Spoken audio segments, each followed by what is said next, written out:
welcome to the podcast for the Yale Forum on Religion and Ecology. We call it Spotlights because the idea is to put spotlights on different people who are working in or around the field of religion and ecology. And it might not be the best ecological metaphor, right? But that's the idea, to show the great diversity of voices who are engaging with this kind of work. So for this episode, we're putting the spotlight on spotlights. It's our 1 year anniversary, so I thought it was worth kind of reflecting on what we've done for this past year, and looking ahead to the next year. It's been quite a year. Obviously, a big part of this is that the context for this podcast so far has been a global pandemic, right? COVID-19. And so, as difficult and challenging as that's been, we've tried to use it as an opportunity to build some virtual community. And so we figured we'd go ahead and launch this podcast and chat with people online and try and build some community that way. And it's been pretty successful, I think. Obviously, there's no simple metric for that, but we've had a lot of fun, met a lot of people, and been pretty productive. And I think have a pretty good sense of how to move forward and do more of this. So, how did it all start? Mary Ellen Tucker and John Grimm, the co-directors of the Forum on Religion and Ecology, launched the first episode in 2020 on the fall equinox. So, trying to keep things seasonal and connected to the earth. And then since then, we've done over 50 episodes, right? About 52 more after that episode, and releasing one a week on Monday, every single Monday. And we're going to keep doing that into the future. So hopefully you've been enjoying the content and kind of the regular presentation of it. So we'll keep doing it. As we've developed it, it's kind of turned into 3 different types of episodes. One is just a full interview where we invite somebody or a couple people sometimes to come on the show, and we just chat and talk about their work and their life. And then along with that, I've started to also add more like clip shows where we just do short snippets from these interviews. Because, not everybody wants to listen to like a 45-minute or hour-long interview. Not everybody has that kind of time on their hands. And so it's nice to listen to some highlights. So I'll sometimes take little snippets out and then present those as clips. And then another type of episode we've developed is the remix episode, right? Where we take a few different interviews and kind of splice them together to show that there's been some common themes and common concerns developing among people. So, for instance, a handful of people doing religion and climate change. And so we put those people together in one episode as a remix to give you a sense of that kind of continuity. So those have been pretty fun to make, and I'm looking forward to making more in the future. And what have we been doing? I mean, the main thing is we're looking at a great diversity of voices. We're trying to get as much of a sense of how many ways you can approach this as possible. So we look at religious scholars, religious studies scholars, but we also talk to religious practitioners. And we've tried to include voices from Western religions, Eastern religions, indigenous traditions, New Age spirituality, really everything that's out there, and to some extent also questioning the very category of religion, which is still very contested and debated, and people are still trying to articulate exactly what we're doing when we're studying religion and talking about religion, which has massive practical and political implications. And we've also tried to make sure that we're not just talking to professionals in the field, but also students. So we've had a lot of grad students on the show, as well as a lot of professionals, and also artists, right? Because you can engage with the world of religion and ecology without necessarily being explicitly about religion or about ecology. You can express that in your art, in more indirect or oblique ways. So we've had artists, activists, educators, community organizers. So, showing there's a lot of ways to work with this that isn't purely scholarly. After all, religion and ecology isn't just an academic field. There's a kind of force to it as well, activist or advocate kind of force to it. So we're trying to look at the field and force of religion and ecology. And what have we been talking about? There have been 4 main categories, and hopefully we'll keep that focus and maybe expand it. We'll see. But the main categories have been talking about new publications. That's always an easy one because people are constantly coming up with new publications in the intersection of religion and ecology. And some of the publications we've done are more about the ecology side, some are more about the religion side. Some of them definitely address both. But that's been part of it. So hopefully this is a place you can come back to regularly just to get kind of book reviews from us, right? So you might get a sense of the stuff you want to read, or you might get some good summaries of stuff you've already read. So along with publications, teaching strategies have been a constant topic. I'm always interested in how people teach this material. It's not easy because you're teaching across disciplines. If you're teaching about religion and ecology, you have to have some knowledge of religions, but you also have to have some engagement with ecological sciences, right? Which could be climate science. It could be about environmental politics. There's just so many things just on the environment side. And so it's inherently an interdisciplinary or maybe transdisciplinary endeavor. And so suggestions for teaching are always welcome, including with this past year, teaching during a pandemic, which has meant people trying to move classes online, but it's also meant being sensitive to the emotional needs of students, faculty, and staff during such a trying time. So not easy conditions for teaching under by any stretch of the imagination. So it's been a good opportunity to hear from some people who have had some success with what they've done, of constructing assignments and strategies for working with students, that kind of thing. So we'll definitely keep that going more in the future. Always interested in how to convey this material to students or to anyone who's interested in it. More generally, we've also talked about the environmental humanities, right? Meaning perspectives on the environment from the humanities.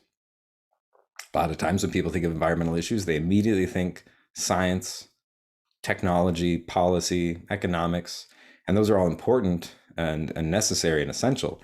But there's also this other thing called the humanities, and where we have philosophy, literature, religion, history, and just other ways of thinking about the environment that focus a little bit more on subjectivity, right? Symbolism, meaning, those things that the humanities are really cut out to do. So it's not just about religion. I'm trying to have a bigger umbrella for what this podcast does. So the environmental humanities has provided that. And that's been around for a handful of years now and keeps growing. And so hopefully that will keep happening in the coming year. And then what else? Along with publications, along with teaching strategies, and along with the environmental humanities, we're also interested in engaged work. That's always a big part of it. Like we have community organizers on here, like Paloma Pavel and Carl Anthony with Breakthrough Communities, which is an organization working out of Oakland, California, trying to build communities and rethink what cities are in relationship to race, in relationship to ecology, and spirituality. And what else? Like Andreas Karelis, another local Bay Area person, right? Because I'm here in the San Francisco Bay Area. And Andreas runs a nonprofit, Revolve, which is all about funding other nonprofits in the effort to get solar panels distributed as much as possible, right? Solar is getting cheaper and cheaper all the time. And the transition toward a solar economy and toward renewable energies is happening pretty quickly. Quickly enough is a different question, but it is happening. And so it's been exciting to have these kind of community organizers, activists, people working with nonprofits to show that these aren't just ideas we're talking about. These are things that are practical, they're actionable, and they're happening. So there's a lot of hope, courage, other kinds of virtues that come out of that work. So that's a really important part of this. So what else? Those are the kind of categories we've engaged with. One of the things I was really happy is that not only do we talk to people who are doing engaged work, we actually facilitated some engagement of our own with the launching of a religion and ecology early career scholars reading group. And of course, that's REECS, Religion and Ecology Early Career Scholars. And so with Timothy Grieve Carlson and Russell Powell, we launched this at the end of 2020, and then some meetings have been going on throughout 2021, and they've been really fun. I've been going to them, and we've had several so far, and the one now that the ball is rolling, I think we'll easily have several more in the future. So if you're interested in that, check it out. It'll be easy to find our episode, and I'll put the link in the description for this episode so that you can go back and find it. Because we're always interested in having more early career scholars join us, share their work, listen to other people sharing their work, and just have a space to dialogue. So that was fun. That's a win in my book. And so, what's the future look like? Hopefully, more of all of that, right? More discussion of teaching, more book reviews and book reports about new publications, and more discussions about the environmental humanities more generally, so that we can hear about art, literature, history, philosophy, things like that, and definitely more engaged work. We want to, at the end of the day, make sure that this is all practical. We want to make sure that it facilitates real transformation in the actual world. Right? Simple goal, not always easy to achieve, especially just by a humble podcast. We're not going to start a revolution here, but we want to contribute to that. We want to contribute to the work of carrying out real life transitions. So one of the things I really want to add also, we want more diversity of voices in the future as well. And so, part of that's me reaching out to people. It's also more people finding us and saying, hey, you look interesting. Can I come on the show? So we'll try and get more religions represented, more perspectives from different parts of the world, and from different students, professionals, activists, advocates, scholars, whatever it is. So more people. There's so many ways to think through these issues, and it's fun for me as the host to get to talk to people from different walks of life, and it's a learning experience for me, and I hope it is for whoever else is listening or watching these episodes.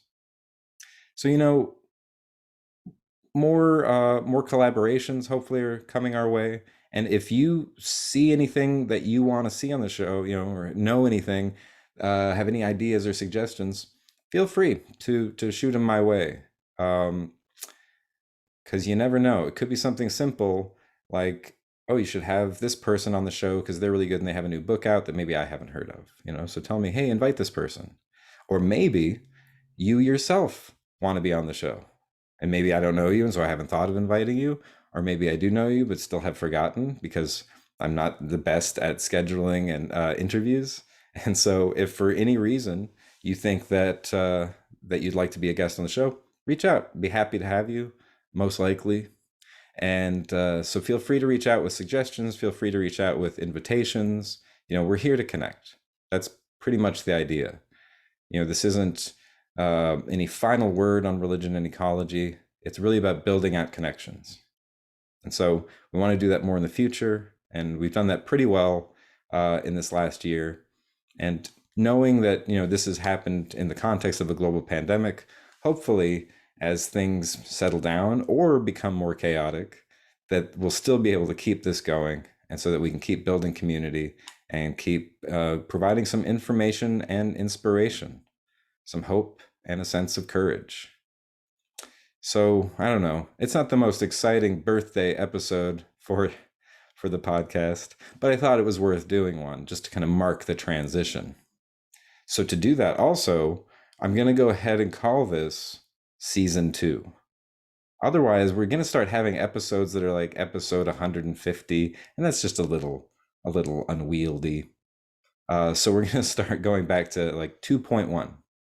And so this will be season 2, episode 1, right? So slightly different notation, but it'll still be the same host.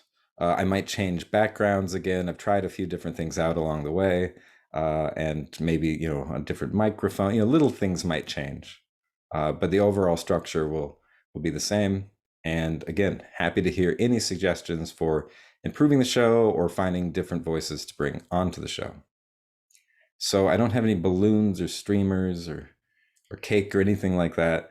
So I guess for our anniversary show, I'll go ahead and wrap it up with that. And thanks for listening or watching. And if this is the first time that you've tuned in, we have over 50 episodes already logged in that you can check out. And if you're a loyal listener and you've been paying attention this whole time, Thanks a lot. It really means a lot to me and to the rest of the Forum on Religion and Ecology team. All right. So I'll leave it there. I'll be back next week with some interviews so you won't just have to hear me kind of yammer on about stuff. And we'll keep those interviews going in the future. So in the meantime, take care and be well.